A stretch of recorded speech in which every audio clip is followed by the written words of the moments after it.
ಒಳ್ಳೆಯ ಆರೋಗ್ಯಕ್ಕಾಗಿ ಯೋಗ ಅಂತ ನಮ್ಗೆ ಗೊತ್ತಿದೆ.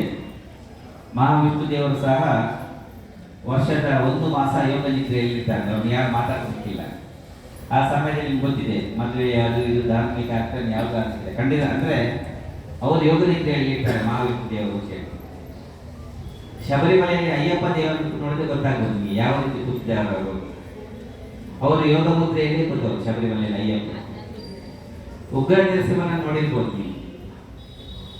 ಹಿರಣ್ಯಕಶಿಪುವನ್ನು ಕೊಂದ ನಂತರ ಪ್ರಹ್ಲಾದನಿಗೆ ದರ್ಶನ ನೀಡಿದ ನಂತರ ಸತ್ಯ ಇದೆ, ಉಗ್ರ ನರಸಿಂಹ ಯೋಗ ಮುದ್ರೆಯಲ್ಲೇ ಕೂತಿದ್ದ. ಅರ್ಧ ಕಾಲ ಮಡಚಿ ಯೋಗ ನಿದ್ರೆಯಲ್ಲಿ ಕೂತಿದ್ದ. ಎಲ್ಲ ಬಿಡಿ, ನಿಮ್ಮ ಮನೆಯಲ್ಲಿರುವ ಮಹಾಲಕ್ಷ್ಮಿಯನ್ನು ನೋಡಿ, ಅವಳು ಹೇಗೆ ಕೂತಿದ್ದಾಳೆ, ಅವಳು ಸಹ ಯೋಗ ಮುದ್ರೆಯಲ್ಲಿ ಕೂತಿದ್ದಾರೆ. ಅಂದರೆ ನಾವು ಮಾತ್ರ ಅಲ್ಲ, ನಮ್ಮ ದೇವರಿಗೆ ಯೋಗ ಬೇಕಿತ್ತು. ಅಂದರೆ ಯೋಗ ಮುದ್ರೆ, ಯೋಗಗಳು, ಧ್ಯಾನಗಳು, ಸತ್ಸಂಗಗಳು ಇದು ನಮ್ಮ ದೇಶದ ದೊಡ್ಡ ಸಂಪತ್ತು. ಅದಕ್ಕೆ ದೊಡ್ಡ ಸಂಪತ್ತು ಯಾವುದಿಲ್ಲ. ಯಾರು ಯೋಗಕ್ಕೆ ಬೇಕಾನೆ ಅವನು ಯೋಗಿ ಆಗ್ತಾನೆ. ಯೋಗಕ್ಕೆ ಬಿದ್ದವನು ಅವನು ಯೋಗಿ ಆಗ್ತಾನೆ. ಅವನು ಯಾವತ್ತೂ ಬದುಕಿನಲ್ಲಿ ಬದಲಾವಣೆ ಆಗಕ್ಕೆ ಸಾಧ್ಯ ಇಲ್ಲ. ಬದಲಾವಣೆ ಒಂದೇ ರೀತಿಯಾಗಿ ಸ್ಥಿರವಾಗಿರ್ತಾನೆ ಅಂತ. ಅವನ ನಡೆಗಳು, ಅವನ ನುಡಿಗಳು, ಅವನ ಮಾತುಗಳು, ಅವನ ಹವ್ಯಾಸಗಳು, ಅವನ ಉಡುಗೆ ತೊಡುಗೆಗಳು, ಅವನ ಆಹಾರ ಪದ್ಧತಿಗಳು ಎಲ್ಲವೂ ಸ್ಥಿರವಾಗಿರ್ತಾರೆ, ಬದಲಾವಣೆ ಆಗ್ತದೆ. ಅಂದರೆ ಒಳ್ಳೆ ವ್ಯಕ್ತಿ ಆಗ್ತಾನೆ. ಯಾರು ಯೋಗ ಆಗ್ತಾನೆ, ಯೋಗದಲ್ಲಿ ಇರ್ತಾನೆ, ಒಬ್ಬ ಒಳ್ಳೆಯ ವ್ಯಕ್ತಿ ಆಗ್ತಾನೆ. ನಮ್ಮಲ್ಲೆಲ್ಲ ಪೂಜೆ ಪುರಸ್ಕಾರ ಮಾಡೋದು ನಾವು ಹೇಳ್ತೇವೆ, ಧ್ಯಾನ ಅಂತ ಹೇಳ್ತೇವೆ, ಸತ್ಸಂಗ ಅಂತ ಹೇಳ್ತೇವೆ, ದೇವರಿಗೆ ಸಮರ್ಪಣೆ, ಎಲ್ಲವೂ ಯೋಗದಲ್ಲಿ ನಡೆಯುವುದು. ದೇವರಿಗೆ ಸಮರ್ಪಣೆ ಆಗಲಿಕ್ಕೆ ನಾವು ಈಗಲೇ ಇಟ್ಕೊಳ್ಬೇಕಾಗುತ್ತೆ. ಈ ಬೆರಳಲ್ಲಿ ದೇವರಿಗೆ ತಿಂಡಿ ಕೊಡೋದು, ಇನ್ನೊಂದು ಸಲ ಈ ಬೆರಳಲ್ಲಿ ಕೊಡಬೇಕು. ಅಂದರೆ ಎಲ್ಲವೂ ಯೋಗದಲ್ಲಿ ದೇವರ ಸಮರ್ಪಣೆಗಳಾಗ್ತದೆ. ಅಂದರೆ ಅಷ್ಟು ಸಂಪ್ರದಾಯಗಳಿವೆ ನಮ್ಮಲ್ಲಿ. ಸುಮ್ಮನೆ ಯೋಗ ಮಾಡಿದ್ರೆ ಅಷ್ಟು ಸಂಪ್ರದಾಯಗಳಿವೆ ಅಂತ ಹೇಳ್ಬೋದು. ಮುದ್ರೆಗಳು,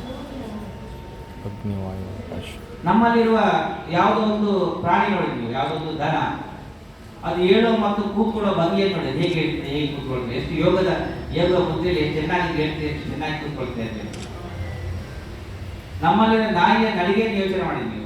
ಆ ನಾಯಿ ಮಲ್ಕೊಳ್ಳುವ ಸ್ಥಿತಿ, ಏಳುವ ಸ್ಥಿತಿ, ಯಾವುದೋ ಒಂದು ಸಮುದ್ರದಲ್ಲಿ ಈಗ ಸ್ವಲ್ಪ ತವಡಿಕೊಂಡು ಏಳುವ ಸ್ಥಿತಿ, ಎಷ್ಟು ಚೆನ್ನಾಗಿ ಆ ನಾಯಿಯ ಸ್ಥಿತಿಯನ್ನ ನಮಗೆ ತೋರಿಸ್ತಾ ಇದೆ. ಅಂದ್ರೆ ಪ್ರತಿಯೊಂದು ಪ್ರಾಣಿಗಳು ಅಗತ್ಯ ಆದ ಭಂಗಿಗಳಲ್ಲಿ ನೋವಾದಾಗ, ಸಂಕಟ ಆದಾಗ ಯೋಗವನ್ನು ಉಪಯೋಗಿಸಿ ಮಾಡಿಕೊಳ್ತೇವೆ. ನಾವೇನಿಲ್ಲ, ನಮಗೆ ಸಣ್ಣ ನೋವಾದಾಗ ನಾವು ಡಾಕ್ಟರ್ ಕೊಡ್ತೇವೆ. ಒಂದು ಸಣ್ಣ ಯಾವುದೋ ಒಂದು ಹೇಳಿದಾಗ, ಯಾವುದೊಂದು ಟೆನ್ಷನ್, ತಲೆನೋವಾಯಿತು, ಡಾಕ್ಟರ್ಗೆ ಹೋಗ್ತಿದ್ದೇವೆ. ಇದು ಭಾಗ ಐತಂತೆ. ನಡು ರಸ್ತೆಯಲ್ಲಿ ಆ ಕಡೆ ಮೆಡಿಕಲ್ ಶಾಪು, ಈ ಕಡೆ ಟೀ ಅಂಗಡಿ. ಈ ಟೀ ಅಂಗಡಿಯವರಿಗೆ 12 ಗಂಟೆ ಆಗ ತಲೆನೋವು ಆಗುದಂತೆ. ಅದಕ್ಕೆ ಏನ್ ಮಾಡ್ತಿದ್ದ, ಇದನ್ನ ಮೆಡಿಕಲ್ಗೆ ಹೋಗಿ ಯಾವುದೋ ಒಂದು ಮಾತ್ರೆ ತಿಂದು ಬಂದಿರುತ್ತೆ, ತಲೆನೋವು ಕೂಡ ಆಗ್ತಿತ್ತು. 1 ಗಂಟೆ ಆಗುವಾಗ ಆ ಕಡೆ ಮೆಡಿಕಲ್ ನಲ್ಲಿ ಟೆನ್ಷನ್, ತಲೆನೋವು ಆಗುದಂತೆ. ಅವ್ರು ಈ ಕಡೆ ಬಂದು ಟೀ ಕುಡ್ಕೊಂಡು ಹೋಗುದಂತೆ.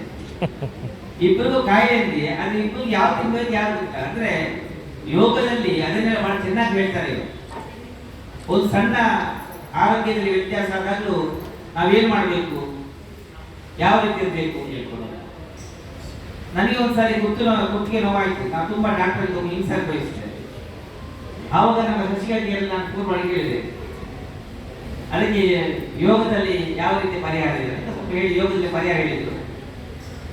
ನಾನು ತುಂಬಾ ನೋವನ್ನು ಅನುಭವಿಸ್ತವ ಯೋಗವನ್ನು ನಿತ್ಯ ಮಾಡುವ ಕಾರಣ ನಾನು ಸುಮಾರು 4-5 ವರ್ಷದಿಂದ ಯಾವುದೇ ಕುತ್ತಿಗೆಗಳು ಯಾವುದು ನನಗೆ ಬರ್ತಾ ಇದೆ. ಯಾವ್ದು ಅದಕ್ಕೆ ಆದ ಶರೀರದ ಯಾವುದೇ ಪ್ರತಿಯೊಂದು ನೋವಿಗೂ ಯೋಗದಲ್ಲಿ ಅದಕ್ಕೆ ಆದ ಮೆಡಿಸಿನ್, ಅದಕ್ಕೆ ಆದ ಪರಿಹಾರಗಳು ಯೋಗದಲ್ಲಿದೆ. ಇದು ನಾವು ಕೊಂಡುಕೊಂಡ ಸತ್ಯ. ಅದಕ್ಕೆ ಬೇಕಾಗಿ ಅಂತ ದೊಡ್ಡ ಸಂಪತ್ತನ್ನ ಇವತ್ತು ನಮ್ಮ ಯೋಗ ಶಿಕ್ಷಕರು ಶ್ರವಣ ಬೆಳಗೊಳದ ಬಾಹುಬಲಿ ಸನ್ನಿಧಿಗೆ ಹಿಡ್ಕೊಂಡು ಬಂದಿದ್ದಾರೆ. ಅದಕ್ಕೆ ಬೇಕಾಗಿ ನಾನು ಎಲ್ಲರಿಗೂ ಅವರಿಗೆ ವಿಶೇಷವಾಗಿ ಸ್ವಾಗತವನ್ನು ಬಯಸ್ತಾ ಇದ್ದೇನೆ.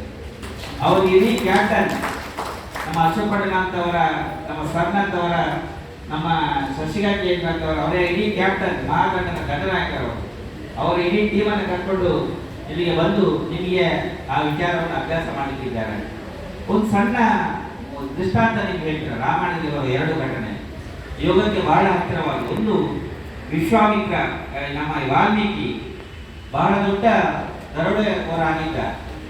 ಆದರೆ ಆತ ತನ್ನ ಜೀವನವನ್ನು ಪರಿವರ್ತನೆ ಆಗಲಿಕ್ಕಿದ್ರೆ ಯೋಗ ಧ್ಯಾನಕ್ಕೆ ಹೋಗಿ ಎಷ್ಟೋ ವರ್ಷ ಕಾಲ ತನ್ನ ಜೀವನವನ್ನು ಪರಿವರ್ತನೆ ಮಾಡಿಕೊಂಡು ಮತ್ತೆ ಒಳ್ಳೆಯ ವ್ಯಕ್ತಿಯಾಗಿ ರಾಮಾಯಣ ಬರೆದು ವಾಲ್ಮೀಕಿ ಸಹ ಯೋಗ ಧ್ಯಾನವನ್ನೇ ಕಲ್ಕೊಂಡವ. ಇನ್ನೊಂದು ಘಟನೆ ರಾಮಾಯಣದಲ್ಲಿ ಬರ್ತದೆ, ಆಂಜನೇಯ ಅಂತ. ತುಂಬಾ ಮಂದಿ ಕಾಟಲ್ಲಿ ತಿರುಗಾಡ್ತಾ ಇರ್ತಾರೆ, ರಾಮ ಲಕ್ಷ್ಮಣ ಸೀತೆ ತುಂಬಾ ಮಂದಿ ಕಾಟಲ್ಲಿ ತಿರುಗಾಡ್ತಾ ಇರುವಾಗ ತುಂಬಾ ಮಂದಿ ಎದುರು ಸಿಗ್ತಾರೆ, ತುಂಬಾ ಮಂದಿ ರಾಕ್ಷಸರು ಸಿಗ್ತಾರೆ. ಆದರೆ ಒಬ್ಬ ವ್ಯಕ್ತಿ ಸಿಕ್ಕಿದಾಗ ಸೀತೆ ಹೇಳ್ತಾಳಂತೆ, ಬಹುಶಃ